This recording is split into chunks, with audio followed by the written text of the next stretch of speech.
Whose red box are you playing with? Ken's. Again, I like playing with Ken's box. There we go. I believe this is a 350. It says 350 like 8 different times. So. You sure it's not a 257? No. You sure? But yeah, this is the rear gear for the Wagyu.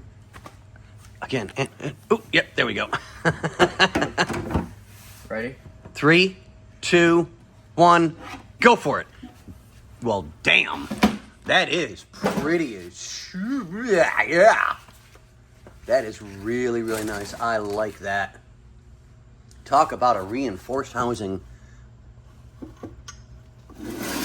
Good. God, that thing's got some weight to it.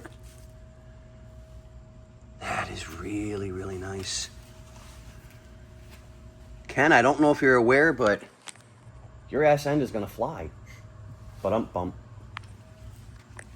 But yeah, that's really, really nice. So now that we've got that in, we've got a little bit of work left to do to the Mustang to get that making it a roller again, a safe roller. And then we'll bring the Wagyu in. We're going to shove your rear end right in that. Yeah, we're going to put the rear end in the differential back in the car. So, but we're not going to keep everybody this morning. We've got a lot going on. So we'll tag this as Ken Wagyu. And we'll keep you updated, guys. So on that one, see you on the flip side.